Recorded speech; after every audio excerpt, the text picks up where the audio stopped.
generalmente yo no soy de hacer presentaciones, hablo mucho.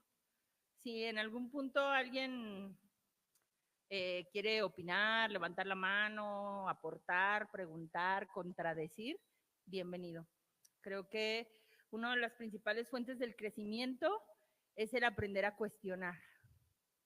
Si tú tienes un cuestionamiento, si tú tienes una aportación, si tú tienes una pregunta, o si quieres atacar, adelante, ¿eh? O sea, creo que esto nos da retroalimentación y crecimiento. Y me refiero a atacar por el tema que vamos a hablar el día de hoy. Cuando nosotros hablamos del desapego, creo que nos tendríamos que basar principalmente en la raíz etimológica de lo que es el ego, porque la raíz del desapego es ego, ¿sí? Y toda la situación emocional, muchas de sus raíces se basan en el ego. Egoísmo, egocentrismo, desapego, ¿cuál otra? Ególatra. Y muchas de nuestras reacciones emocionales, la raíz se basa en el ego. Entonces, a mí me gustaría preguntar, ¿qué es lo que nosotros entendemos por ego? Porque hay diferentes puntos de vista y diferentes versiones. Ay, se baja. No soy yo, se bajó solo. ¿Alguien? Voy a mencionar dos puntos de vista, el que dice la psicología, el que dice un poco la filosofía. A mí me gusta más la descripción filosófica. Pero si nosotros habláramos de ego, ¿qué entendemos por ser una persona que tiene ego? ¿Qué es el ego? Autoestima alta.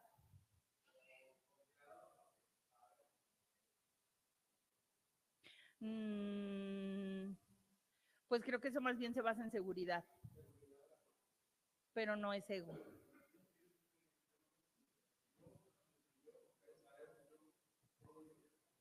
Yo. ¿Eso es ego? No siempre. ¿El ego es autoestima? No siempre. ¿Qué entendemos por ego? O sea, cuando yo le dijera a alguno de ustedes, no sé, Paulina, descríbeme tu ego, ¿no? Bueno, porque Paulina la conozco, es un ejemplo. El nombre de otra persona, no sé, Jorge, descríbeme tu ego. ¿De qué grosor es tu ego? ¿De qué tamaño es tu ego? ¿Qué tan grueso, delgado, susceptible, visible es el ego? ¿Qué entendemos por ego? Dígame. Qué interesante. Siempre oigo del ego, nunca había pensado qué es el ego, pero lo único que te puedo decir es como primo hermano de la soberbia. Hermano, ¿no? Ok, no tan gracias. Así, pero sí va por ahí. A ver, síguele. Gracias. No, era todo. O sea, de verdad. O sea, una persona soberbia tiene mucho ego, se alimenta un poco, pero la soberbia es otra conducta. ¿Sí? ¿Quién más? ¿Quién más? Perseguir una moda. ¿Eso sería el ego? O sea, eso sería una idea. Perseguir una moda, una idea, un comportamiento. Pero ¿qué es el ego? Para mí, una persona egoísta, por ejemplo, es una persona que siempre tiene la razón. Siempre tiene la razón. Para mí, una persona egoísta es una persona que no comparte. ¿Alguien más? Para ti, ¿qué es una persona egoísta? O sea, no quiero crear, sino que quiero que aterricemos y entendamos qué es el ego. Porque todos hablamos egoísta, egocentrista, ególatra, soberbio, el narcisista, con una seguridad muy alta, pero ¿qué es el ego? ¿Cómo le pudiéramos? Haz de cuenta que yo te voy a dar un pedazo de plastilina y darle forma al ego. No es precisamente así, pero como en cierta parte orgullo. Cuando decimos es que me dio en el ego, es que me dio en el orgullo. Más o menos. No precisamente del lleno, pero en ocasiones lo veo yo enfocado al orgullo personal. Es que la soberbia se alimenta del ego, el orgullo se alimenta del ego, la autoestima se alimenta del ego. Sí, vamos aterrizando bien. Las ideas se alimentan del ego. ¿Pero qué es el ego? Pues es que el ego se entiende de muchas maneras. Puede ser, por ejemplo, el reconocimiento de sí mismo, el yo, pero al mismo tiempo cae como en la parte del exceso de, o sea, hablando en primera persona, ¿no? Porque se cae en esta parte compleja de la misma soberbia, por así decirlo, ¿no? Pero finalmente el ego, pues es el yo, es el exceso de mí mismo, ¿no? El exceso de tu persona. Esa es la descripción psicológica. Esa es la correcta. O sea, Freud decía que el ego es la percepción del yo, ¿sí? Es un poco la parte de la descripción psicológica. A mí no me parece la más acertada, pero es la que conocemos todos. Cuando tú vas con un psicólogo te va a decir que el ego es como esta cúmulo de ideas que tienes sobre ti y que te identificas como esas ideas. ¿Sí voy bien? A mí no me gusta mucho esa descripción. Entra. Oye, Rebe, el ego no vendría siendo como una... Te asusté, ¿eh? Disfrazado, pero por dentro hecho un desmadre, ¿no? ¿No será así? O sea, el ego tú lo presentas, pero acá por dentro estás, pero... ¿Pero qué es el ego? Dígame.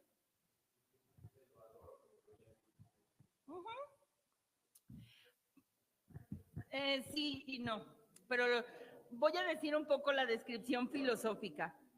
A mí la descripción filosófica habla un poco de el ego es esta capacidad de nosotros percibir e interpretar la realidad a través de las emociones. ¿Sí? Ok. Muchas personas que me han escuchado, que están en el grupo, que comparten, yo hablo mucho y me encanta mucho diferenciar. Hoy hablaba con una chica que ha tenido como muchos conflictos y me decía que escuchaba voces y tenía algunas conductas adictivas, ¿no? No voy a profundizar en la persona. Y entonces yo le decía, bueno, si quitáramos todas esas voces que tú escuchas y que te dicen quién eres, ¿no? Todos en algún momento, hay una frase que a mí me gusta de un filósofo que no me acuerdo el nombre, pero este filósofo dice, es que siento que se va bajando. Ah, con razón, gracias. Este filósofo dice, tú no eres la voz que escuchas en tu cabeza, tú eres el ser que dialoga con esa voz. ¿Sí? Si yo quitara todas estas voces, yo soy el ser. Y entonces, cuando yo me identifico con ideas, cuando yo me identifico con el yo, cuando yo me creo algunos conceptos, me identifico con pensamientos y emociones, porque la filosofía dice que el ego, hay un libro muy bueno que se llama El ego es nuestro enemigo, de Holling, no me acuerdo quién, se los voy a mandar la portada, pero es una portada azul con una escultura de Sócrates o Aristóteles. Y entonces ellos hablan, el ego es todo este cúmulo de ideas en donde nosotros vamos creándole forma a una personalidad a través de nuestras emociones, a través de nuestra percepción, pero entonces vamos al contexto filosófico. Si yo quitara todas estas ideas, ¿quién soy yo? No sé si han llegado a ver algunas imágenes y caricaturas que va una persona caminando con una nube lloviendo arriba solo de él. ¿Sí? Más o menos yo lo entiendo y lo describiría así. El ego. El ego es como esta parte de ideas o sensaciones que tenemos y que son individuales. ¿Sí? Otra descripción que yo le daría al ego, que se me hace más fácil como de interpretar. El ego es como un termostato emocional. ¿Sí? ¿Cuál es la finalidad del termostato? Tener equilibrio para que no te vayas a los extremos en temperaturas. ¿Sí? Cuando tú tienes un ego no equilibrado y tienes un ego inflado, entonces eres soberbio, eres orgulloso, tienes una estima elevada, eres narcisista, pero tú no eres eso. Es la interpretación a través de tu emoción. ¿Sí voy bien? Cuando tú tienes un ego desinflado, porque tu termostato no funciona, entonces Somos Marga López, sufrimos, nos victimizamos, porque entonces el ego es como esta capa susceptible que tenemos todos los seres humanos. Es una capa de piel emocional, invisible, que cargamos todos. ¿Sí voy bien? ¿Por qué empiezo hablando del ego si la plática habla del desapego? Porque mientras tú no identifiques de qué grosor es tu ego, porque a través de que tú vas teniendo estos comportamientos emocionales, y entonces a través de tus ideas, a través de este grosor emocional y susceptible que tenemos los seres humanos, desarrollamos conductas. ¿Sí? Cuando yo estoy hablando de desapego, o más bien, cuando hablamos principalmente de la raíz, que es el ego, yo necesito identificar qué tan enfermito está mi ego y qué conductas me llevan cuando no lo tengo equilibrado en este termostato. Voy a mencionar algunas, sin herir susceptibilidades aquí. Una persona que no tiene un equilibrio del ego, y ojo, no estoy hablando todavía ni de egoísta, ni de ególatra, ni de soberbio, ni de orgulloso, ¿eh? Esas ya son manifestaciones de nuestras conductas. Esos ya son defectos. La soberbia es un pecado capital, pero todavía no llegamos ahí. Pues que los veo como que me ven así. ¿Sí me doy a entender o no? Luego se me quedan viendo así. ¿De qué está hablando esta vieja? ¿Sí? Porque hay que entender, a mí no, y aclaro y lo digo con todo cariño y respeto, a mí no me gusta la descripción de la psicología, porque yo no soy lo que pienso, no, pero lo que pienso sí interpreta quién soy yo, que es diferente. Entonces, cuando hablamos de esta capa susceptible, voy a dar un ejemplo. Hay 3 características importantes de una personalidad adictiva, si lo queremos ver así, ¿no? Yo me especializo en conductas adictivas, pero creo que diría el gran filósofo Gustavo Cerati, y siempre que vengo lo digo, Gustavo Cerati tenía una canción que decía, pruébame y verás que todos somos adictos. Y no hablaba de sustancias. Ahí se los dejo, ¿da? Escúchenla. Ay, no. Pero todos tenemos conductas adictivas o conductas nocivas, todos tenemos vicios. Y si hablamos de la dimensión de la persona, que ya me voy a salir un poquito, pero quiero aterrizarlo, los seres humanos tenemos esta dimensión, la dimensión física, la dimensión del alma, la dimensión espiritual y la dimensión de la psique, la mente, la persona, el cerebro, el ser. Bueno, no, el ser está acá, ¿sí? El intelecto, por decirlo de alguna forma. Si lo queremos representar anatómicamente, la mente representaría el cerebro, el ser representaría el corazón. Más nosotros que tenemos un desarrollo o una formación espiritual, estas 2 partes no tienen materia, no tienen forma. Por eso si yo te digo, te voy a dar un pedazo de plastilina y dale forma a tu ego, ¿qué forma le darías? La del yo. Porque no hay otra forma en que yo pudiera. Si yo te dijera, te doy un pedazo de plastilina y te digo, haz un riñón, pues la imagen ya la tenemos. Vas y te compras una biografía de la anatomía del cuerpo humano y moldeas un riñón. ¿Cierto? Si yo te digo algo que no tiene materia, ¿qué forma le darías?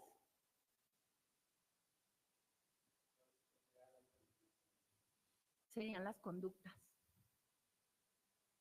A través de nuestras conductas le damos forma al ego.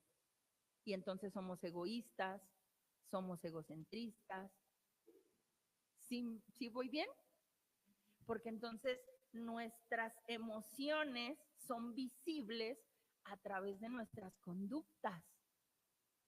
Nuestros pensamientos son visibles a través de nuestras conductas o a través de nuestras palabras. Pero no hay ninguna otra forma de ver nuestros pensamientos, ¿eh? E inclusive cada uno de nosotros, dice la teología del cuerpo, mostramos lo que queremos mostrar. En el fondo, todos somos universos inexplorables, ¿eh? Nadie nos conoce. Tú conoces de mí lo que yo te quiero mostrar. Y ya veré si te muestro la cara bonita o te muestro la cara fea, o si te quiero conquistar y me quiero casar y te hablo bien chido y después te muestro la otra cara, ¿no? Lo dije, así de gacha soy yo, ¿no? Pero nosotros mostramos lo que queremos, ¿eh? Cuando de repente salen nuestras conductas, y lo digo entre comillas, psicóticas, locas, ansiosas, compulsivas, que a mí no me gusta como etiquetarlas porque son manifestaciones de nuestras emociones a través de conductas. Es el ardor de tu ego. ¿Sí? Ok.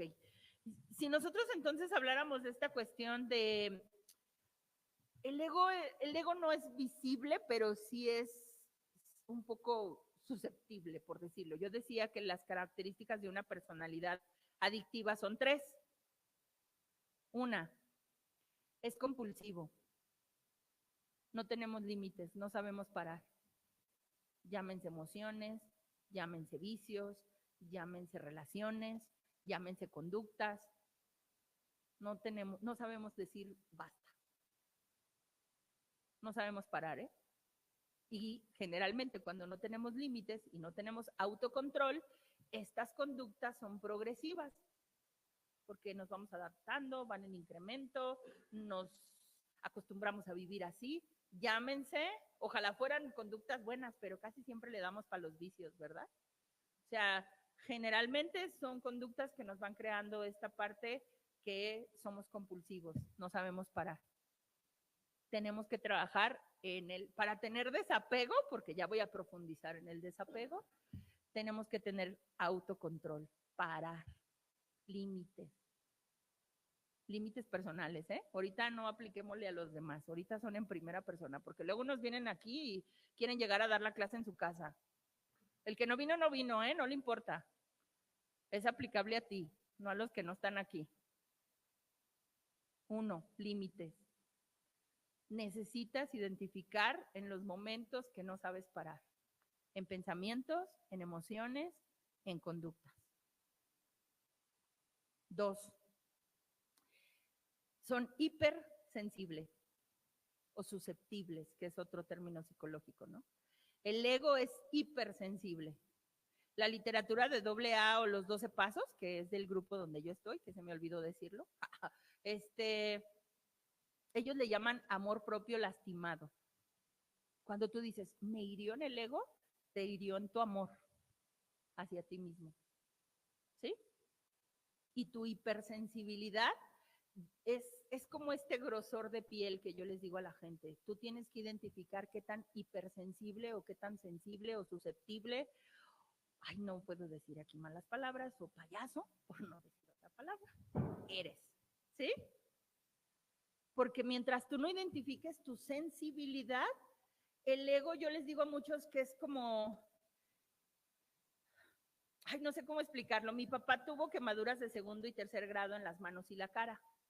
¿Sí? Entonces, cuando mi papá estaba en el hospital, pues estaba todo así, ¿no? Todo cubierto de gasas y le hacían lavados y todo. Cuando más o menos iba la piel sanando, yo me acuerdo que nosotros entrábamos al hospital, pero ¿qué te digo? Mi papá estaba aquí en la cama y la puerta del cuarto del hospital estaba allá, ¿no? Y entonces nosotros llegábamos y él hacía esto. No pases tan rápido que me duele el aire.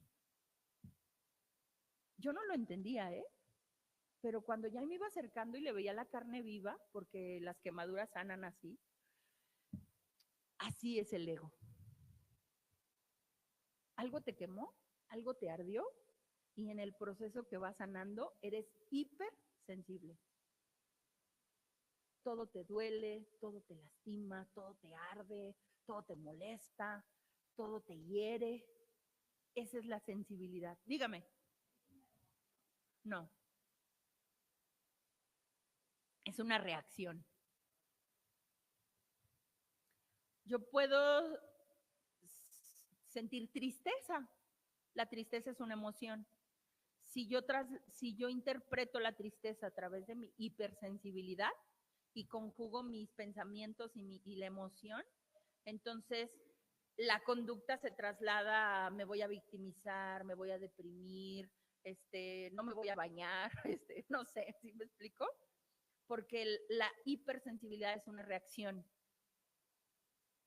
Y la hipersensibilidad no solo se manifiesta en las cuestiones negativas, tú puedes tener también en las cuestiones de alegría, de euforia. No tenemos equilibrio, o sea, somos desproporcionados. No sé si lo puedo explicar un poco así. Una persona que no tiene este equilibrio de termostato emocional, por eso nos dicen, nunca tomes decisiones cuando estás o muy eufórico y muy feliz, o muy triste y enojado y apagado, porque no tienes este equilibrio. Y entonces el ego en la hipersensibilidad, si lo podemos decir así, se manifiesta a través, pues es que yo le digo a las personas, somos adultos de, bueno, yo voy a cumplir 46, somos adultos de 46 años haciendo berrinches de niños de 8. Así de hipersensibles somos.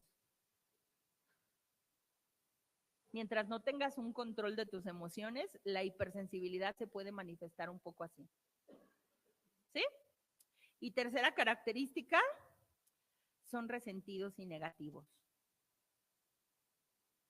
El ego se alimenta de eso, del dolor, del enojo, del resentimiento, del tú me hiciste, tú me trataste mal, tú no haces lo que yo quiero, y si se fijan, estoy describiendo muchas conductas de apego, porque entonces cuando yo logro empezar a identificar mi ego, el ego, si hablamos del egoísmo, el que quiere todo para sí mismo, el egocéntrico, giren todos alrededor de mí, el ególatra, yo me amo y yo valgo más y yo soy lo mejor más que todos los demás que son menos, simples mortales.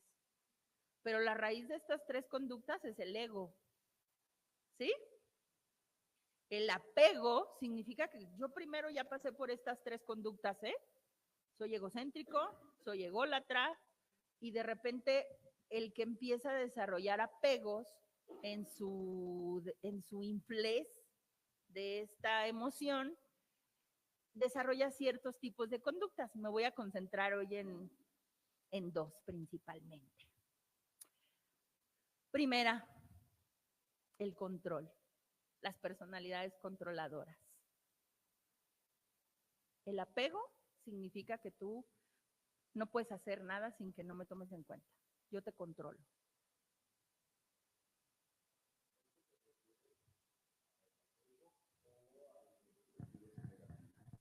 Al apego. Es una conducta a través de, si tú lo quieres, es que creo que el resentimiento y la negatividad ya es una cuestión emocional de la persona, de cómo interpretas tus conductas. ¿Sí me doy a entender? ¿Sí? ¿Cómo es una personalidad controladora? Manipuladora. ¿Qué más? Egocéntrica, si lo quieres ver un poco así. Pero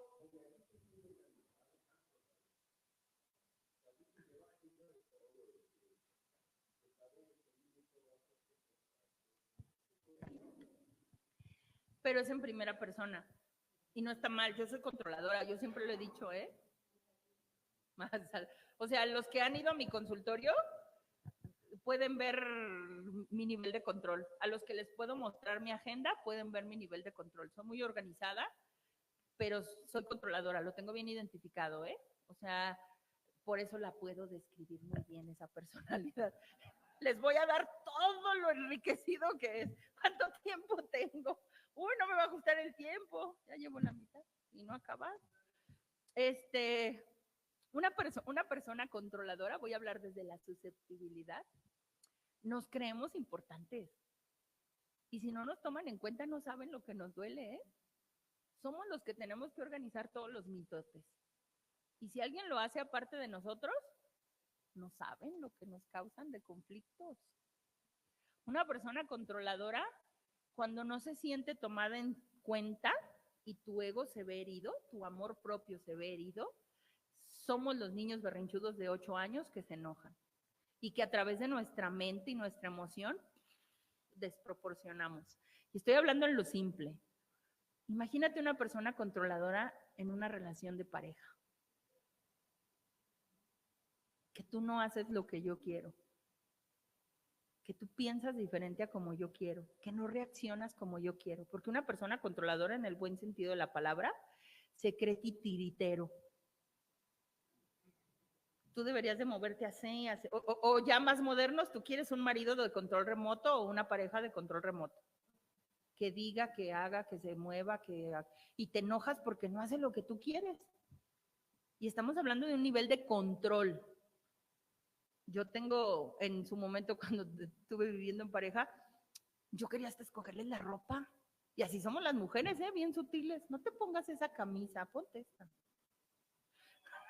Así te vas a ir, pero vamos al súper. Pero así no te puedes ir. Y aunque parezca que no, es apego, es control. Porque ese simple hecho que no combines los calcetines con la camisa, a mí me pone mal. Y ustedes lo notan, no me digan que no. No me digan que soy la única. Que lleguemos a una reunión y no te comportes como yo quería, a mí me pone mal. Y eso es apego, porque tenemos un muy mal concepto del apego. Creemos que el apego es solo codependencia. El apego es control, no poder soltar esto porque si lo suelto, yo colapso, yo sufro. Cuando dejo que otra persona, o cuando dejo eso que sea libre, eso es apego. Dígame.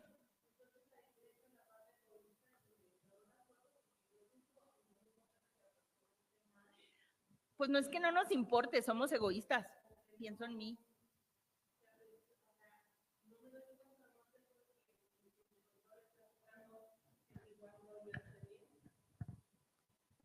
Sí, porque la raíz es el egoísmo.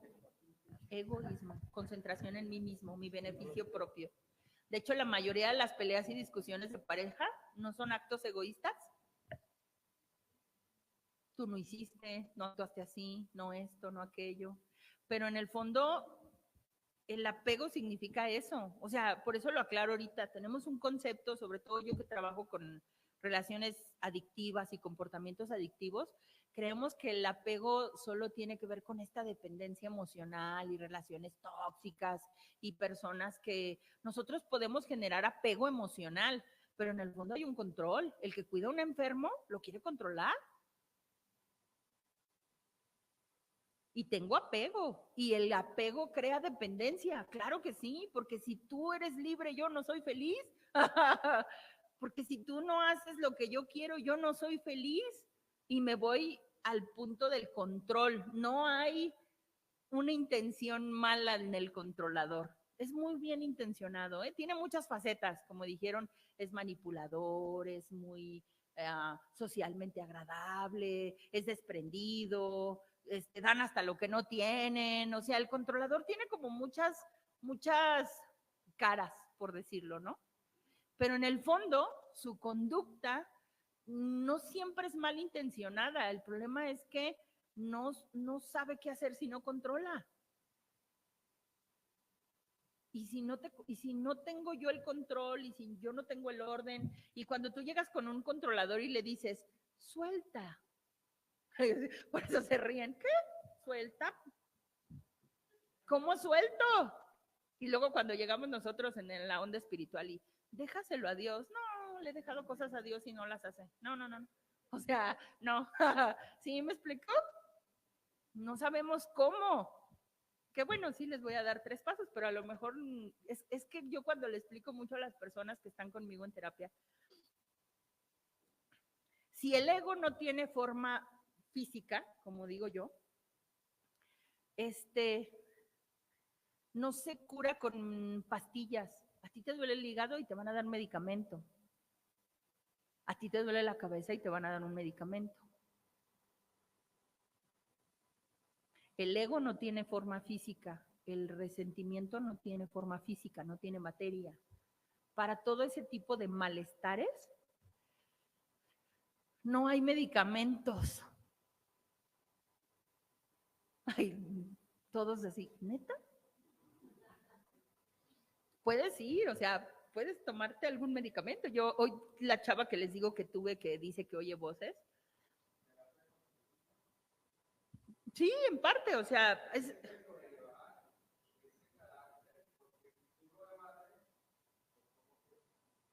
pero no sé, para la terapia conductiva, para el apoyo espiritual, para el acompañamiento terapéutico, es a lo que voy. No hay medicamentos. Es cambio de ideas, cambio de conductas. Esa es la terapia conductual. Y creo que el proceso que tenemos que tener es pelearte con tus ideas. Y cuando el yo, se pelee con el super yo, si lo quieren hablar con la cuestión psicológica, estos son los verdaderos rounds que te vas a aventar en terapia, no con el terapeuta, tú contra tú. Que tú le ganes a tu ego, porque tú no eres el ego. ¿Sí me explico?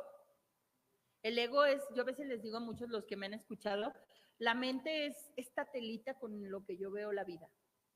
Y mi mente se alimenta de mi ego. Es como el aumento que yo le pongo a mis lentes.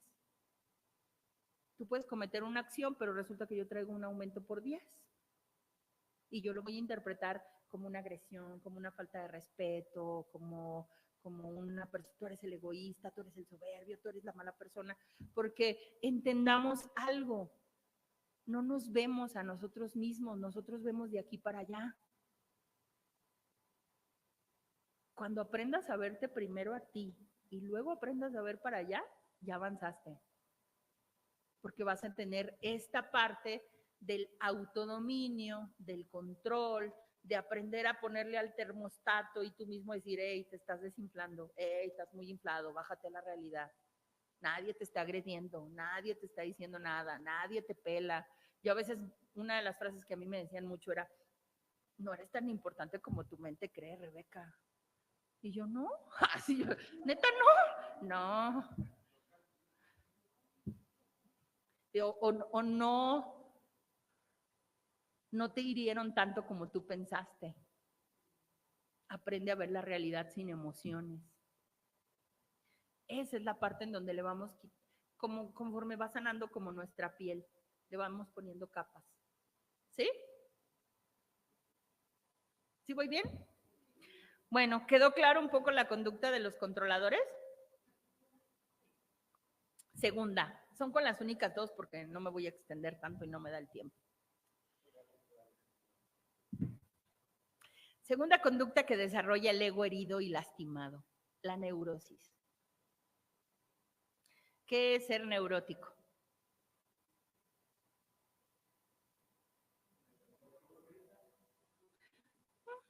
Es parte de...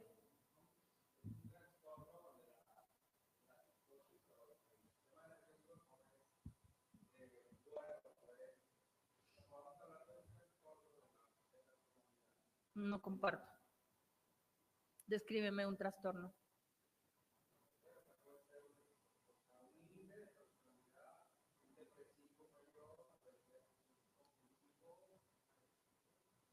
Eso es un trastorno.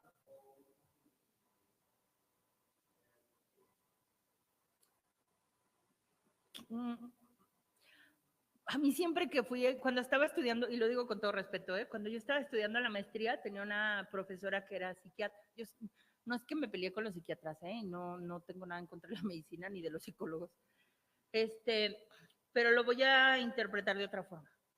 Yo voy todos los miércoles a un centro de rehabilitación a dar terapia a los que están internos en el centro y a los que... Y voy y les doy pláticas, ¿no? De control emocional, de rehabilitación, readaptación social, de diferentes temas, ¿no? Y casi siempre yo me peleo con los psiquiatras. Lo voy a explicar por qué. Porque un día yo llegué y llegó un chavo que ya tenía como 8 meses, ya habíamos trabajado en cuestión de personalidad, si tú lo quieres ver así. Y entonces llego y lo veo así y le digo, ¿qué traes?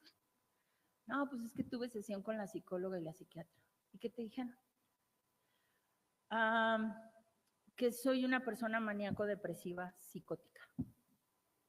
Ándale, yo dije, anda, cámara. Ay, perdón. Y mi pregunta fue, ¿Antes o después de las drogas? Porque tú eres el diagnóstico mientras desarrolles la conducta, pero no hay una falla, ¿eh? Son muy mínimos los porcentajes de personas que tienen daños neuronales. Pero si tú me describes, porque yo le dije a él, bueno, si tú llegas conmigo a consulta y me describes todo el despapalle que hacías de tu vida, todo drogado, pues hasta yo te diría, güey, eres un maníaco, estás un pinche loco. Pero estamos hablando bajo el influjo de una sustancia. Yo no te puedo diagnosticar bajo una conducta. Yo no comparto los trastornos. Perdón que lo diga así. Lo voy a explicar como yo lo entendí en la maestría. Esto es un trastorno mental. Los que me han escuchado ya lo saben, y si no, pues lo voy a aclarar. Si yo me quito los lentes, por la falla de cómo yo veo, yo empiezo a distorsionar la realidad. No veo claro la realidad. Ustedes la ven clara, ¿eh? Los que no usan lentes. Ustedes la ven clara. Inclusive tú puedes poner la hoja ahí y entonces yo le podría decir a él, quítate los lentes y hay que ver qué nivel de trastorno tenemos. Porque mi visión distorsiona la realidad. La realidad es lo que es, ¿eh? Eso me queda claro. Pero la forma en que yo la veo está distorsionada. ¿Me falla el cerebro? Me falla la mente. Y la mente no tiene materia. No es un fallo cerebral, ¿eh? Que hay conductas que sí tienen que ver con fallos cerebrales, no tengo nada en contra. Para eso te hacen un mapeo, para eso de repente hay gente que, oye, te está oprimiendo tal glándula y tal esto, y hay que hacer esto, y te cambia la conducta, estoy de acuerdo. Pero, ¿qué te gusta en porcentaje? ¿Sí?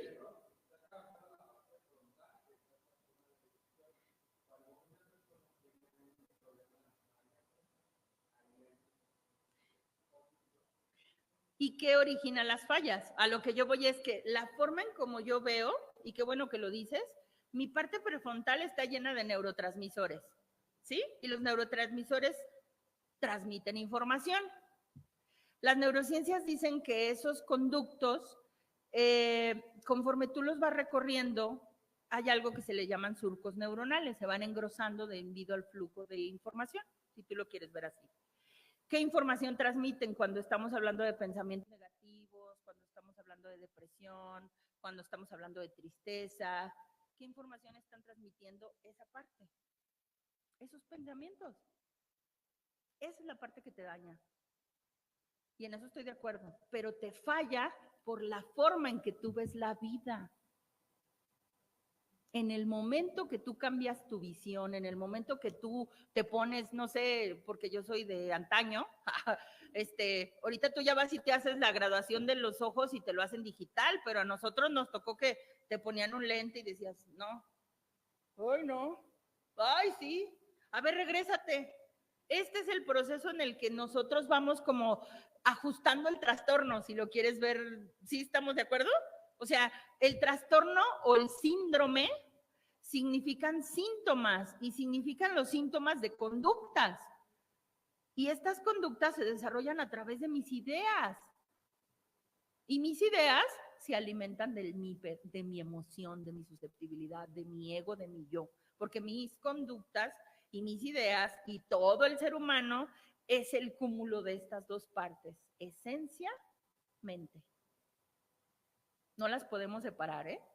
Pero cuando tú no tienes el poder de este lado, por decirlo, cuando no tienes esta seguridad, cuando no tienes este pensamiento crítico, cuando no desarrollas inteligencia y cuando te dejas llevar por las emociones y cuando interpretas la vida según cada quien su propio velente y su locura y cuando te la cuentas de forma diferente y cuando has pasado cosas en tu vida, ¿cuál gana?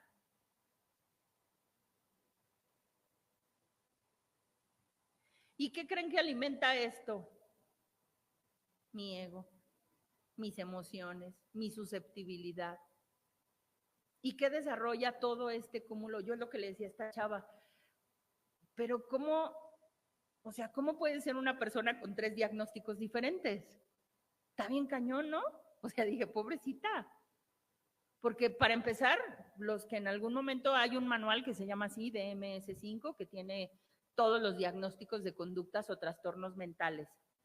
Y si yo la verdad es que en algún punto yo leía, no sé, ella me estaba describiendo todas, le dijeron que trastorno límite de la personalidad, ¿no? Y entonces me decía, no, pues me dijeron que iba a tener explosiones, que de repente iba a estar triste, que de repente me iba a dar depresión, que no iba a tener control. Y entonces le digo, pero es la misma descripción de la bipolaridad, ¿o no? Y es la misma descripción que la ansiedad. Y en algunos rasgos es la misma descripción que la depresión. ¿Cómo estás segura que tienes ese trastorno?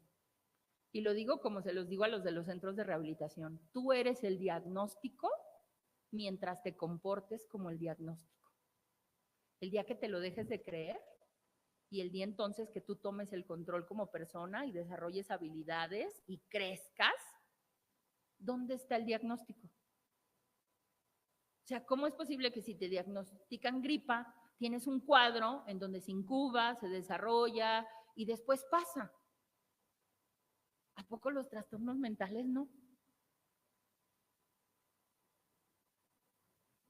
Tú ya te lo creíste, ¿eh?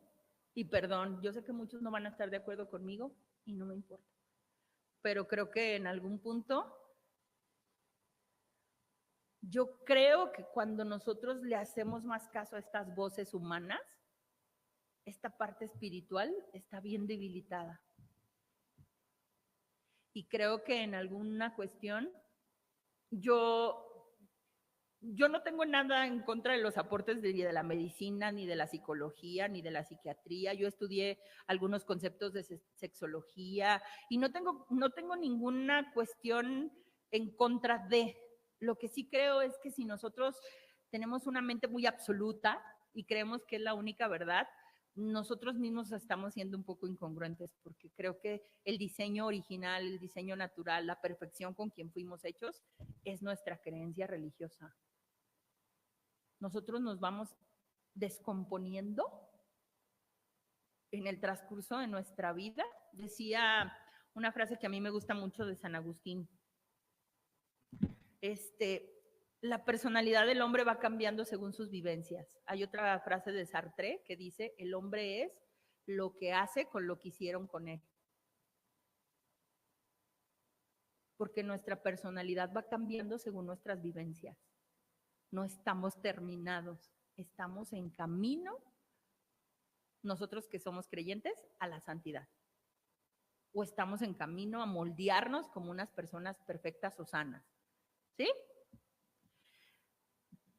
Solo voy a aterrizar 2, 3 cosas en cuestión. Quedó claro la cuestión del, bueno, no aterricé muy bien la cuestión de la neurosis. Dice el padre Ignacio Larrañaga en un libro que se llama Sube conmigo, que el neurótico es un ser inadaptado, y no lo dice en el mal sentido, ¿eh?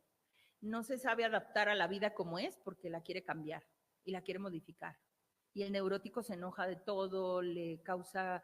el neurótico es muy parecido al control, solo que el neurótico se basa más en sus reacciones emocionales. El controlador es más maquiavélico. ¿Sí me explicó?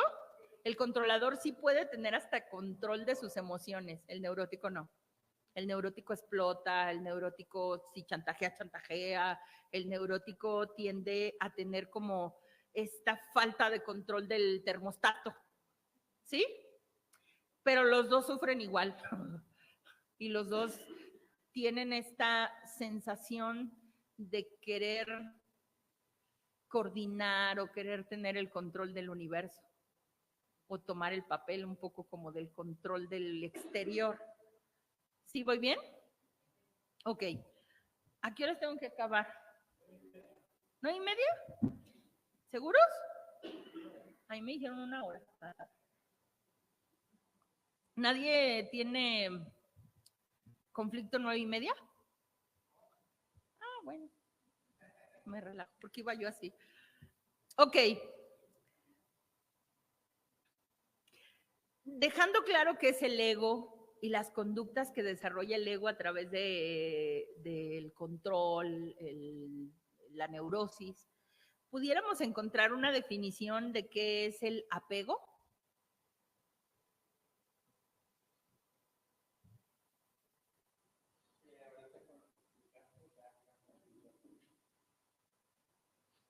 pues dígame el concepto que tenía.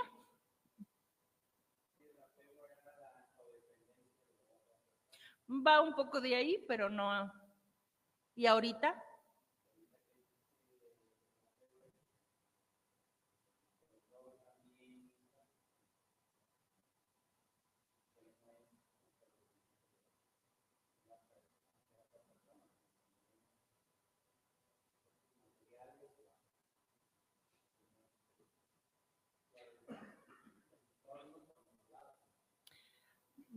Pregunta simple. Si alguien la quiere contestar, si no, quédensela en sus adentros.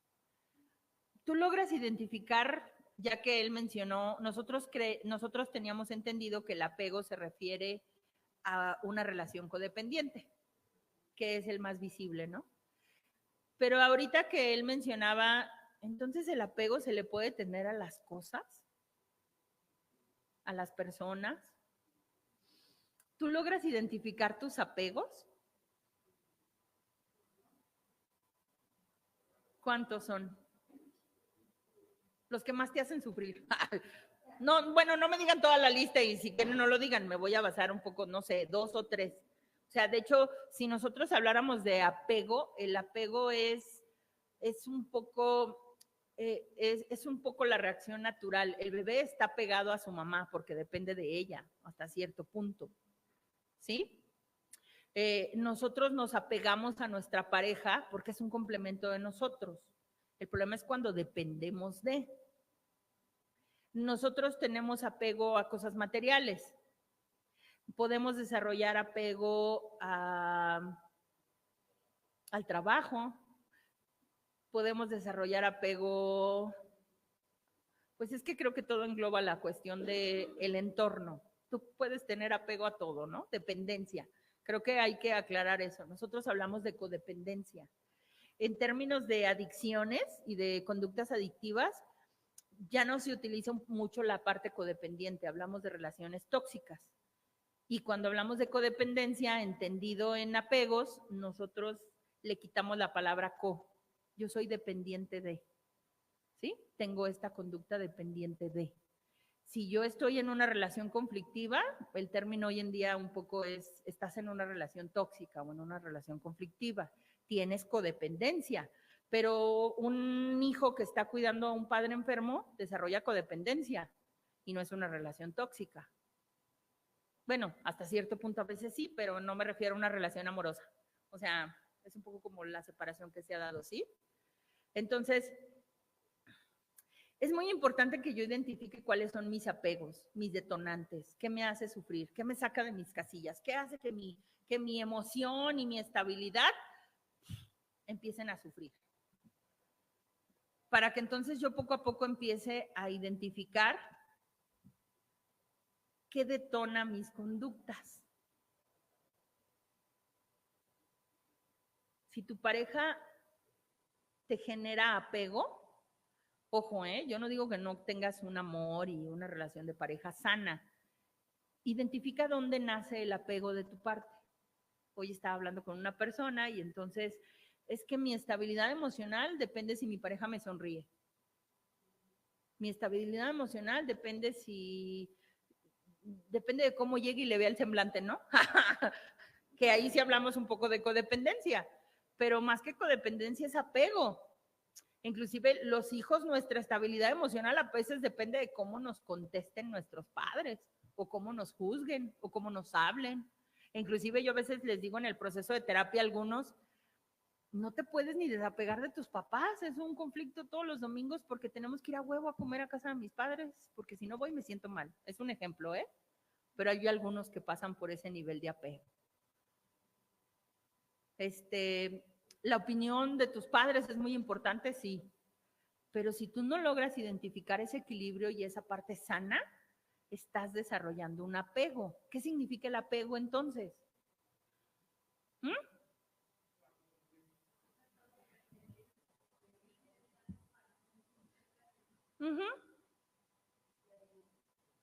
De adherirte. ¿Y entonces habrá un apego sano? Si yo necesito esta sensación de pertenencia, esta sensación de aceptación, ¿habrá una parte de apego sano?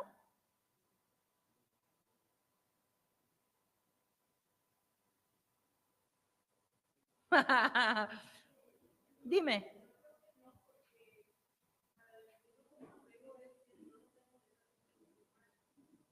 ¿Si no qué, perdón?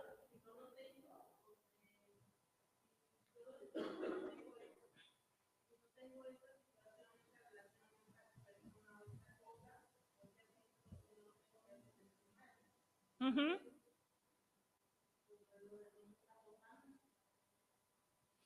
Así es, no hay un apego sano. Yo puedo convivir, pero no depender. ¿Sí? Yo puedo sentirme que pertenezco a mi familia, pero en el momento que, como dice ella, que te quita la paz, que te crea un conflicto, que emocionalmente como que te crea este conflicto interno, tienes que empezar a identificar este apego que estás desarrollando. ¿Sí me explico? Porque entonces dice un poco Gerardo Smelling, esta parte sí la quiero leer tal cual. Él dice, el ego es una estructura mental formada por nuestras creencias. Y a veces son creencias que nos invitan a cuestionarlas para conocer la verdad. Porque nuestro cúmulo de ideas, constantemente tenemos que estarlas cuestionando si son sanas hacia nuestras conductas. ¿Sí? Yo puedo tener la creencia de comer todos los domingos con mi familia y está perfecto, no tengo nada en contra de eso. Pero en el momento que yo me caso con una persona y esa persona tiene otro cúmulo de ideas, es el conflicto de las parejas cuando mis ideas se pelean con las tuyas. Mi ego se pelea con el tuyo. Y mi ego quiere tener la razón. Y mi ego te quiere ganar. Y la mayoría de los conflictos que tenemos interpersonalmente, ahorita estoy dando un ejemplo de pareja, puedo dar un ejemplo de hermanos, de padres e hijos, de compañeros de trabajo, porque mi ego no quiere perder, quiere tener la razón. Y entonces creo que cuando nosotros tenemos que identificar el apego, es toda esta relación con el exterior que me quita el equilibrio y me quita la paz. Y entonces dirán, pues mejor me voy a ir a vivir a una montaña y en una cueva y no convivo con nadie. Porque muchos me lo han dicho. Ah, Rebeca, pues entonces, ¿qué? Ese es el proceso de sanar. Y a mí me gusta mucho esta descripción, lo voy a describir en 3 pasos que menciona. Hay un escritor colombiano que se llama Gerardo Smelling, que habla mucho de la aceptología, o por lo menos tratados de aceptología, el arte de aceptar. Y me voy a basar porque nosotros en el grupo que tenemos los lunes, hablamos de la estructura de los 12 pasos. Los 12 pasos es un poco el esquema que tienen todos los grupos de autoayuda, basados en 12 pasos. Ustedes, este es un grupo de autoayuda, pero con otro tipo de enfoque, ¿me explico? EDEMAP es un grupo de autoayuda, personas que se reúnen, comparten experiencias, hablan, damos crecimiento, pero a lo mejor tienen otro esquema, otros pasos, otras formas, no sé cómo decirlo, ¿no? Ok. Yo siempre he dicho que para mí conocer los 12 pasos y estar dentro de un programa de autoayuda fue un parteaguas en mi vida. Un antes y un después. Conocer los 12 pasos, lejos del prejuicio de AA y de los grupos de Al-Anon y de los grupos de neuróticos anónimos, porque todos tienen su propio ego y hacen sus propios pasos, para que vean, en todos lados está el ego. Y se creen exclusivos, ¿verdad? Pero el esquema básicamente es el mismo. Para hablar de desapego, dentro de todos los 12 pasos, hoy solo voy a hablar de 4 pasos. No, 5 pasos. El primer paso de los 12 pasos dice que tú tienes que admitir que no tienes el control, sea lo que sea, ¿eh? Generalmente ellos hablan de en primera persona, de una adicción, pero no voy a hablar ahorita en general porque yo creo que aquí no hay adictos, ¿no? De ningún tipo. Pero el primer paso dice que tú tienes que admitir que eres impotente y que no tienes el control. Ellos lo llaman un poco a tocar un fondo, vivir una derrota, entender, yo lo voy a trasladar un poco a la cuestión humana, espiritual.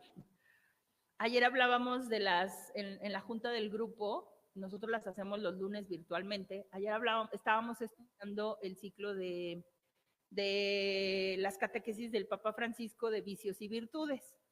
Y entonces ayer nos tocó hablar primero hablamos del vicio de la ira y ayer hablamos del vicio de la tristeza.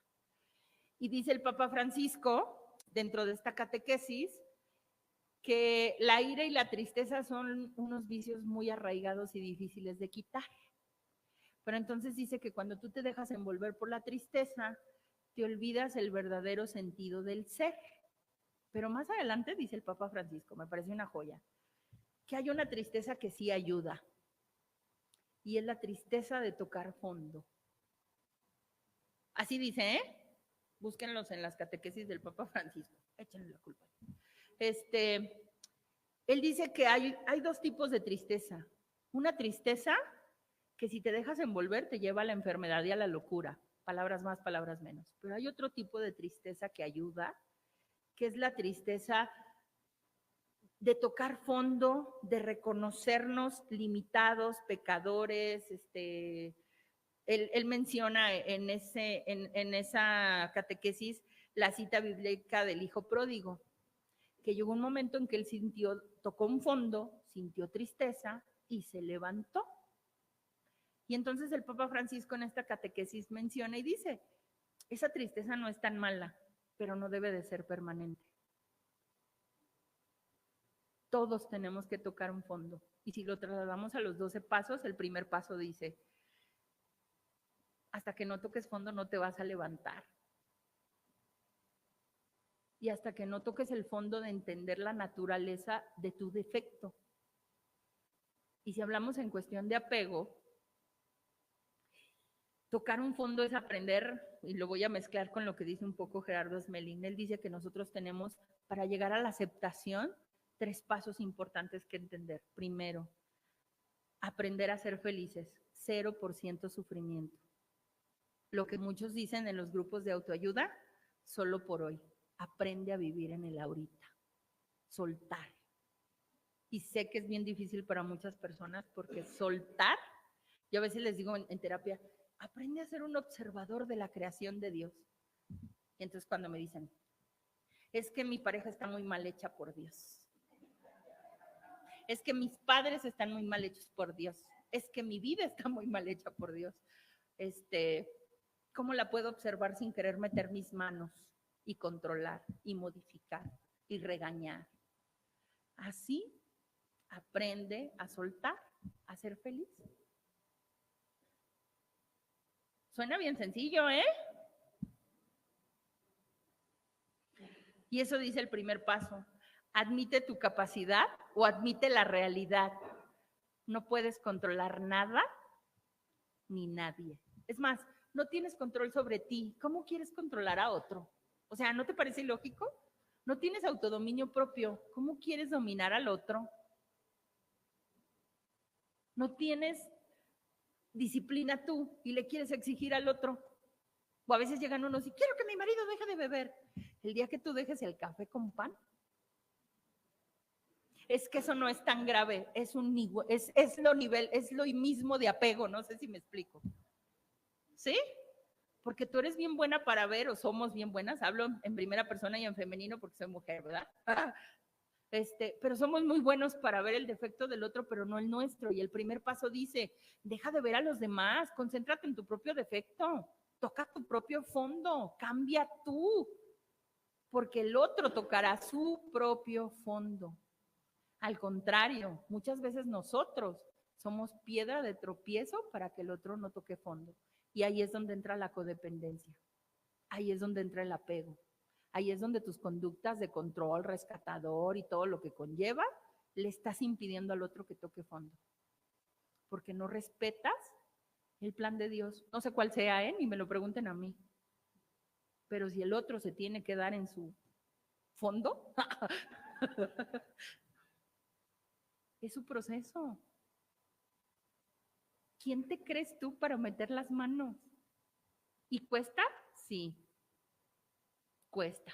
Los que hemos pasado por ahí y que constantemente seguimos pasando porque no se aprende y no se gradúa uno, porque tenemos un impulso natural, porque tenemos emociones, porque somos simples seres humanos, pero conforme vas agarrando conducta, vas aprendiendo a soltar. No se llama resignación, se llama aceptación. Cuando tú te resignas, hay dolor. Cuando tú aceptas, hay libertad. Entonces, no te engañes si dices que aceptaste y te duele, estás resignado. Todavía no llegas a la aceptación de soltar. Y este proceso del primer paso dice, admite que no puedes, así de simple. No puedo con esta persona, no puedo con este problema, no puedo con esta conducta mía. Es más, yo tengo gente que llega a terapia y me dicen, ¡ay, es que no lo puedo controlar! Y yo así, ¿no puedes?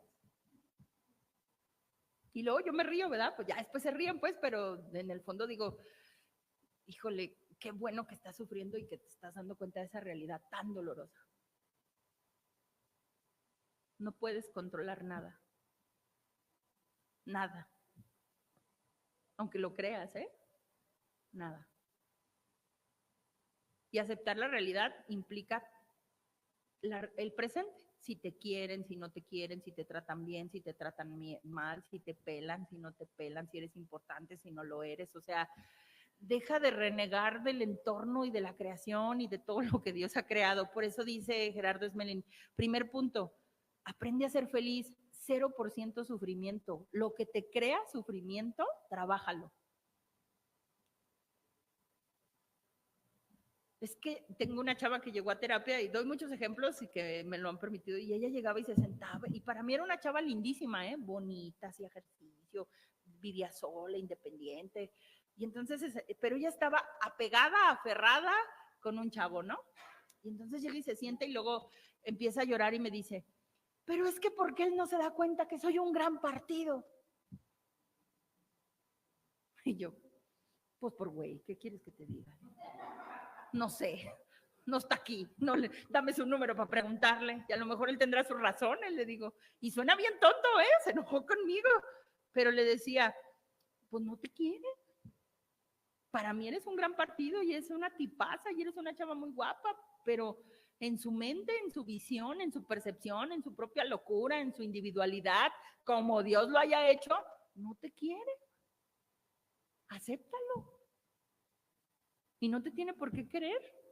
Ese que dice, ¿pero por qué? Ese es el ego. ¿Ya quedó más claro? Ese que hace berrinche es el ego. Y el ego no tiene control de nada. Pues no te quiere. No te quiere perdonar. Acepta tú que la regaste o acepta tú lo que hiciste, pero no te quiere. O sea, él dice 0% sufrimiento. Lo que te causa sufrimiento, trabájalo. Y entre menos lo cargues, más libre vas a ser. Más aceptación vas a tener de la realidad. Es bien difícil aceptar la realidad, claro. Más los que estamos de este lado, que luego llegan personas o los que hemos dado acompañamiento, que platicas con alguien y tú llegas o yo le digo a una chava que llegó y me dijo, su papá ya tenía un grado de alcoholismo muy avanzado. Y entonces su proceso de terapia y de aceptación era entender que su papá se iba a morir de alcohólico. Porque ella se resistía a ver esa realidad. Pero es una realidad que no vamos a modificar, por la edad de su papá, por los daños físicos que ya tenía, por los daños emocionales y porque su papá no quería dejar de beber. ¿Quién sufría? ¿Quién estaba pegada? ¿Quién no soltaba? Ella. Su papá tomando en las noches a escondidas y ella sin dormir, escuchándolo, cuidándolo. En el momento que tú tienes un apego que te quita la paz, tú eres el que lo tiene que trabajar. Deja de querer controlar el exterior. Eres tú, no el otro. Su proceso de terapia fue ese, aceptar un papá alcohólico, porque nos resistimos a esas verdades dolorosas, Acepta que tu papá no te quiere, no lo digo por ella, lo digo en general porque son verdades que todos sufrimos en algún momento. Acepta que no eres el hijo predilecto. A mí me costó un chorro de años de terapia eso, Ahí se las dejo. No eres el chiqueado, güey, no eres el que más han querido, acéptalo ya, no sufras. O sea, ¿para qué sufres? Es que quieren más, pues sí lo quieren más, no sé por qué, a lo mejor es el más güey, a lo mejor es el mejor hijo, a lo mejor, no sé, pero acéptalo, deja de sufrir, deja de meterle resistencia a la realidad, no la vas a modificar, y el único que tiene el control y el poder de modificarla es Dios. Luego llegan, es que mi mamá está enferma, acéptalo. A mí me costó, de verdad lo digo en el proceso, mi papá ¿hoy qué es? ¿14? Pues el 16, en 2 días cumple 6 años mi papá que falleció. Y yo recuerdo que hubo un momento en que me costó demasiado entender que se iba a morir. Y después de que murió, me costó mucho aceptar la realidad, que se le llama duelo.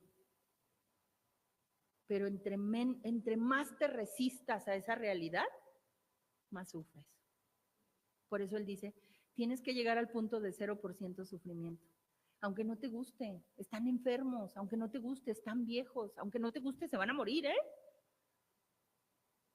Aprovecha la realidad y disfrútalos, pero deja de atormentarte con tu ego, con tu dependencia. Acepta una realidad que a lo mejor está ahí, no la queremos ver, es lo que yo les digo a muchos que tienen familiares adictos. Sabes que es adicto, pero no lo quieres ver. Y te haces como que no es.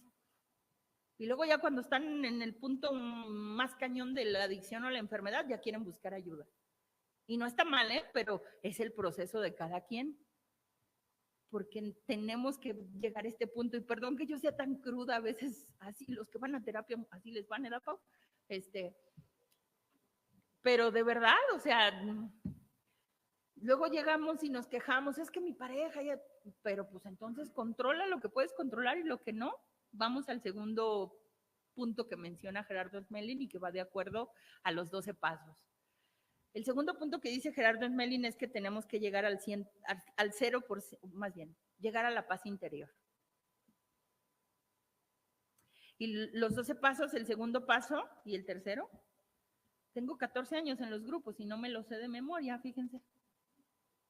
El segundo paso dice, llegamos a creer que un poder superior a nosotros mismos, o sea, Dios, nos puede devolver el sano juicio. El tercer paso dice, decidimos poner nuestras voluntades y nuestras vidas al cuidado de Dios como cada quien lo concibe. Los grupos de autoayuda no son religiosos, entonces ellos hablan de un Dios como cada quien lo concibe. Cuando Gerardo Smelling habla de esta cuestión de llegar a la paz interior, voy al punto. La ansiedad, la tristeza, la depresión, si volvemos a esta cuestión de darte una bola de masa o plastilina, no tiene forma.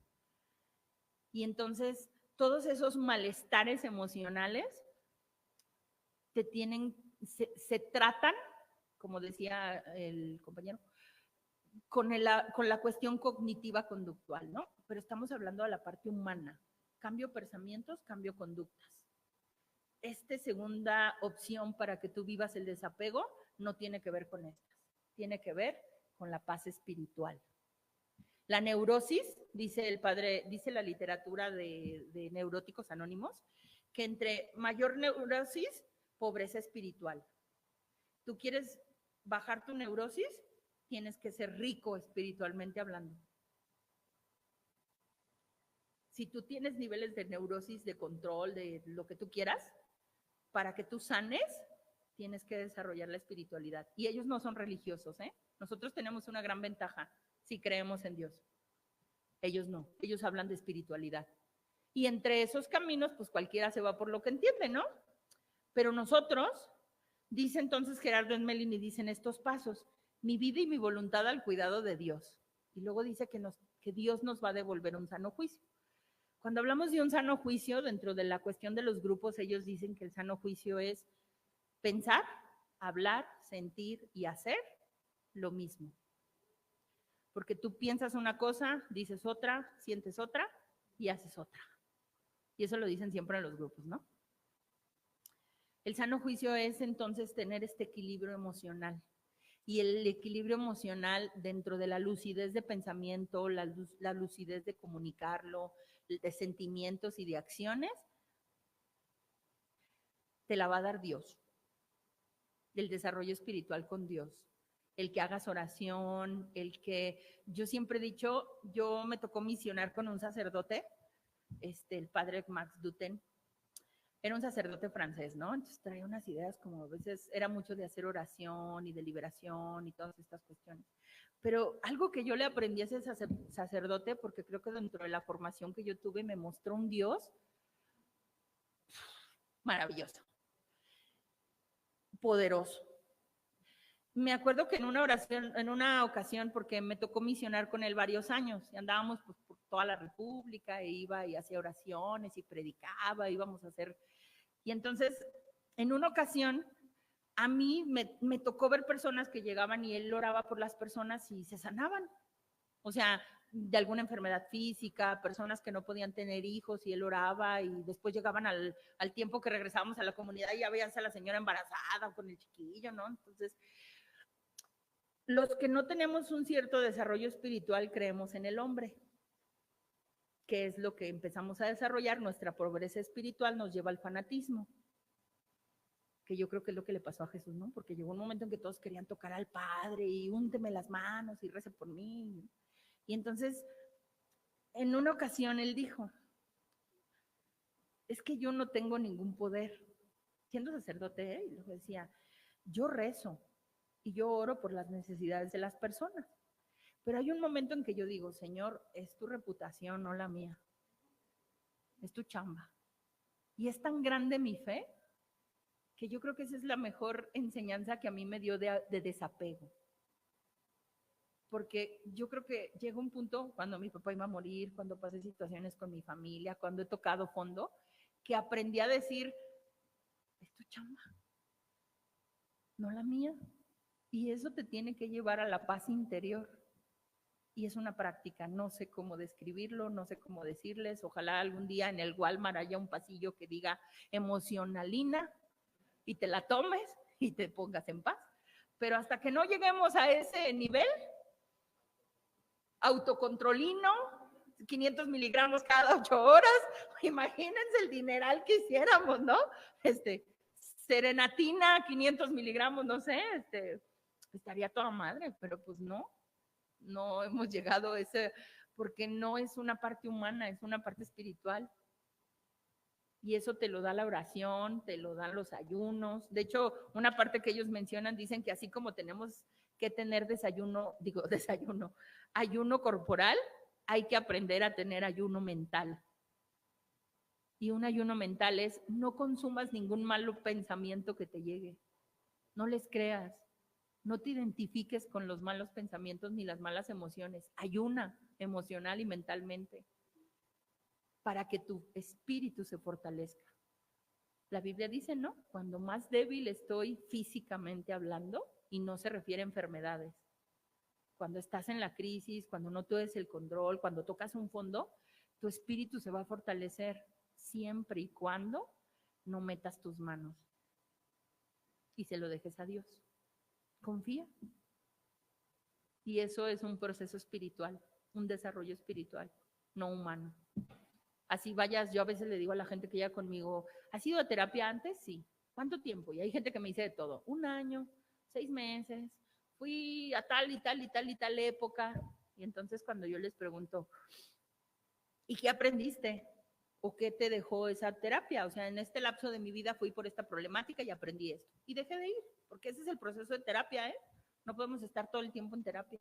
O sea, vas, te empiezas a reconstruir, lo vives, lo practicas y después saldrán cosas y vas. O sea, pues es como un taller mecánico. Yo le digo a la gente, no, hoy me está sonando la matraca y pues deja voy y me la reviso, hoy me está sonando acá y deja voy y lo reviso. O sea, no siempre estamos tan dañados y quien te lo diga así no es mi percepción, insisto. Luego muchos dicen que yo, pues así soy yo. Y luego cuando yo les digo, ok, y de todo lo que has aprendido, ¿qué estás aplicando hoy en tu vida? ¿Qué creen que contesta la gente? Nada. Y qué chido, porque yo cobro por repetir lo que ya les dijeron. desde otro punto de vista. Pero la realidad es que nosotros no crecemos y no avanzamos porque no somos constantes. Porque nos cansamos, porque te gana la humanidad, porque te gana la mente. Y me voy a este tercer punto que menciona Gerardo Smelling junto con los pasos. Amar y servir. En el momento, la mejor forma de ganarle al ego, de ganarle al yo, es entregarte al otro. No saben qué felicidad, aunque uno termina bien pinche cansado, los que están en apostolado, ay Lupita, perdóname, es que luego si las oye, y mañana me va a decir, pues ya me conoce. Aunque uno termina bien cansado, es la mejor forma de sanar nuestro ego, olvidarnos de nosotros. Es la única forma en que podemos tener este desapego y aprender a ser felices.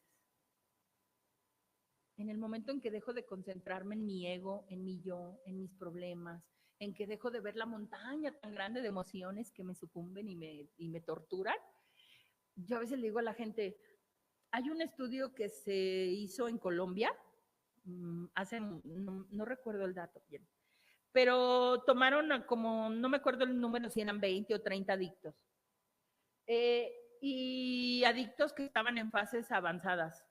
Y lo que hicieron con ellos es que los tomaron, un poco los desintoxicaron, y en el proceso de rehabilitación se los llevaron a una clínica donde les dieron a cada una de las personas el encargarse de cuidar a un enfermo terminal. Y entonces, no sé, te diré que de 10 personas, 7 se rehabilitaron, ¿no? O sea, y las otras 3, pues les valió más y se fueron y el terminal se murió. Bueno, no tan así, ¿no? O sea, ya soy yo.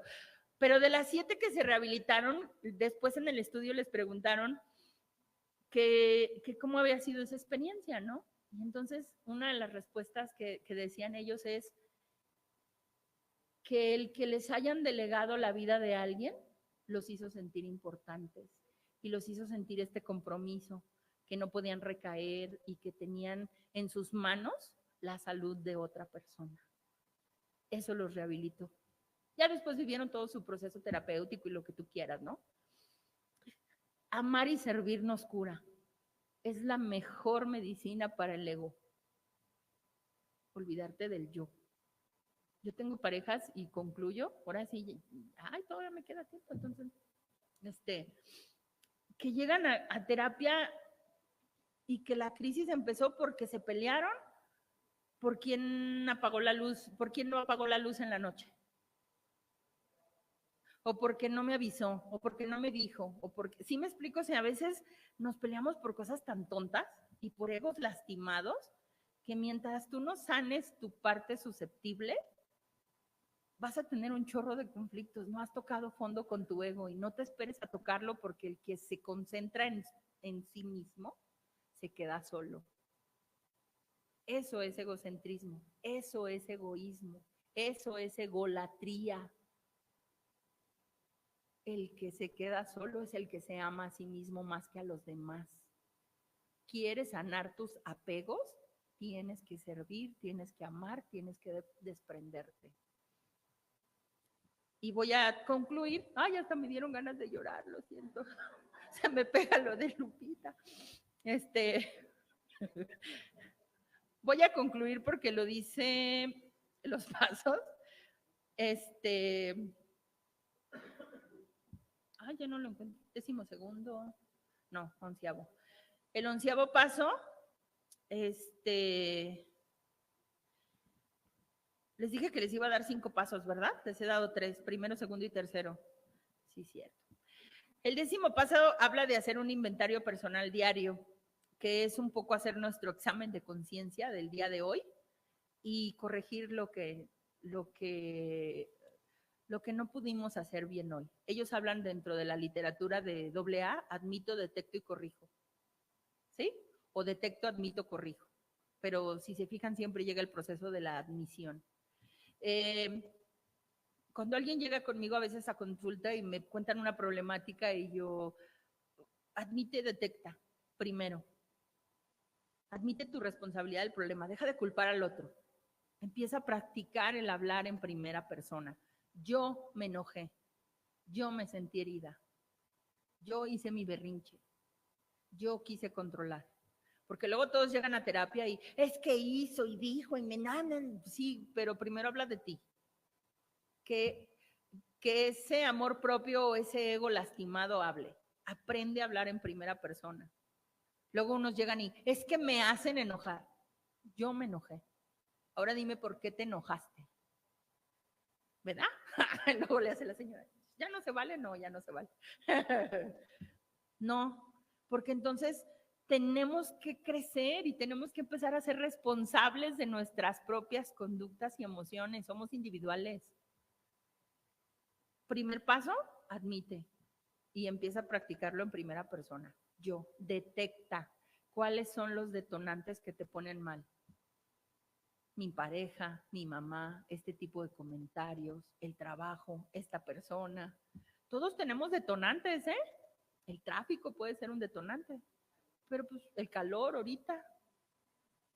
Pero creo que si tú te metes en las cuestiones más profundas y más conscientes, identificarás tus detonantes y empezarás a desarrollar autodominio propio. Yo tengo, voy a hablar en primera persona, ¿verdad? A mí un integrante de mi familia me detona mi intolerancia, de verdad, ¿eh? O sea, cómo es, cómo habla, cómo se comporta. O sea, no soy su mamá, pero a veces quisiera llegar y regañarlo como mamá, ¿no? Uno de mis hermanos. Y cuando convivimos, ha sido una práctica de autodominio. ¿Cómo estás, hermano? Eso es aceptación, créanme. Y luego amar y servir. No te critico, no te juzgo, no me meto en tu vida, dejo que toques tu fondo. Vivo mi frustración porque no soy un ser humano normal, pero lo aprendo a soltar rápido. Así lo hiciste, Dios, así es tu proceso, paz. Es una situación bien cotidiana, ¿eh? Y no vivo ahí y lo veo 2 veces por semana porque tenemos un mismo círculo de amigos. No, sí se lo he dicho mucho y rezo mucho por él y pido mucho por él y en los momentos que se puede, como dice el programa, le transmito el mensaje. Pero estoy bien consciente que no depende de mí su cambio, ¿eh? Y no me quita mi paz. Y no es que sea egoísta, pero no tengo un apego. Le doy un ejemplo bien simple, pero yo creo que todos en nuestra familia vivimos situaciones así. Con tu pareja puedes vivir situaciones así. Luego hay personas que me dicen, es que, pero si el enojado es él, ¿tú por qué te amargas? ¿Tú por qué sufres? No, pues es que está enojado. Pues está enojado, habla en primera persona. O sea, ¿cómo sonaría que dijeras, estoy enojada junto con él, con ellos? ¿Y tú qué tienes que ver en el chisme o qué? O sea, aprende a ser individual, ¿no? Y aprende a tener un ego sano. No te apegues a palabras, no te apegues a personas, no te apegues a conductas de los demás. Todos los seres humanos tenemos nuestra propia locura, nuestras propias batallas. Nadie te quiere herir. No eres tan importante, perdón, así me lo dijeron a mí, ¿no? O sea, no es una agresión directa, es la enfermedad del otro.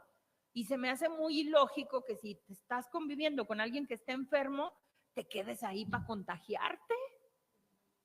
Pero sí lo hacemos, ¿eh? Luego ya andamos igual de intolerantes, igual de malas, igual de frustrados, igual de preocupados. O sea, ¿qué puedes hacer?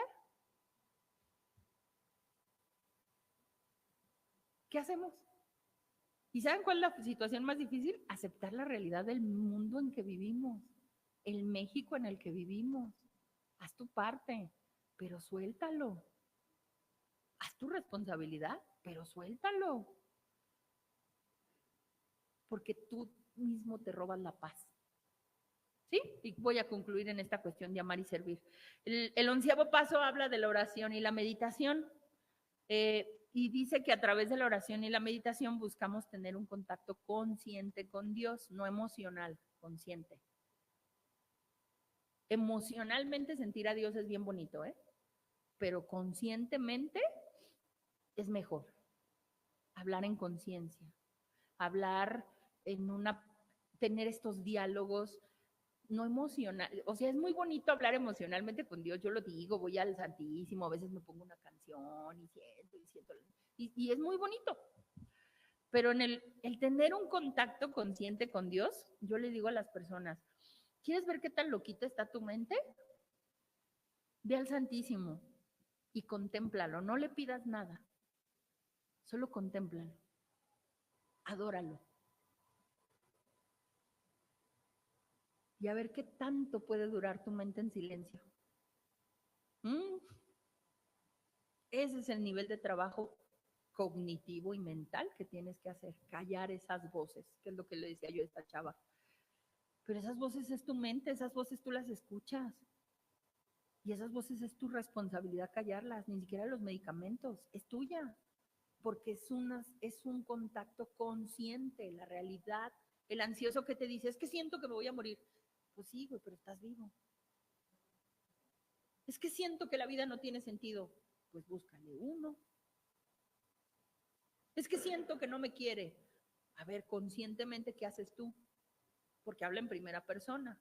Y cuando en primera persona tengas este equilibrio, suéltalo.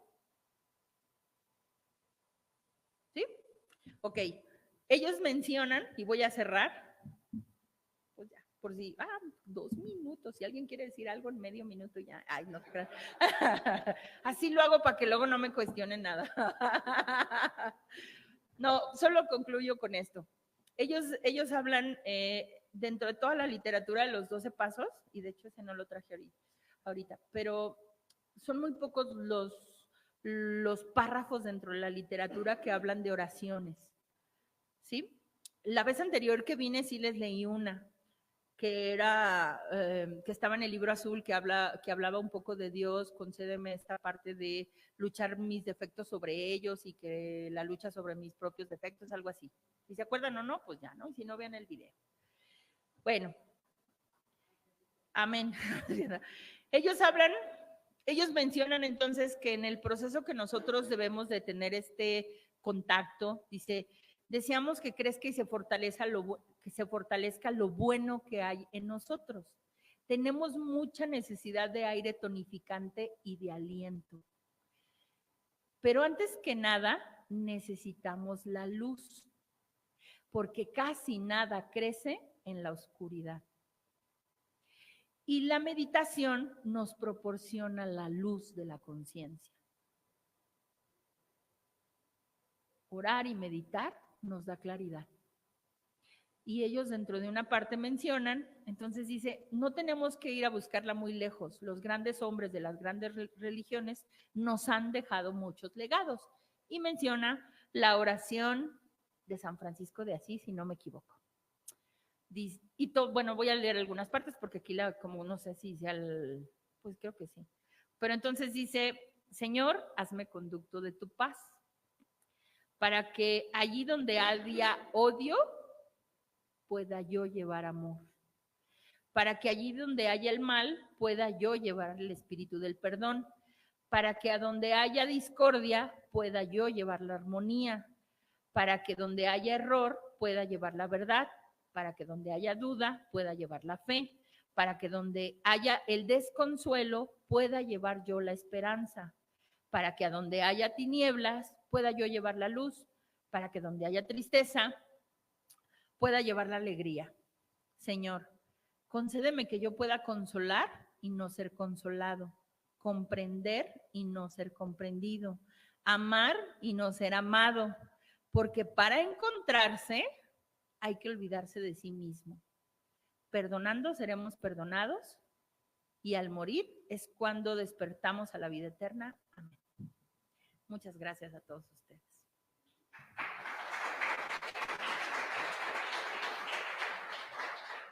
Al puro pensamiento.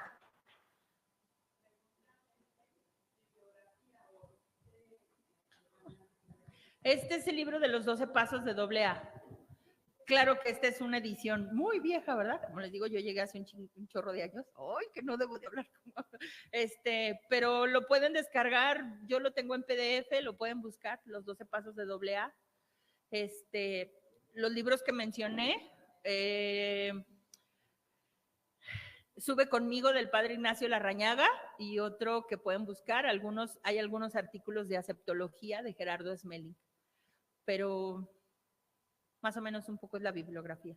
¿Alguien más quiere hacer algún comentario, queja? Nosotros nos reunimos virtualmente los lunes de 7:30 a 8:40, 9, dependiendo.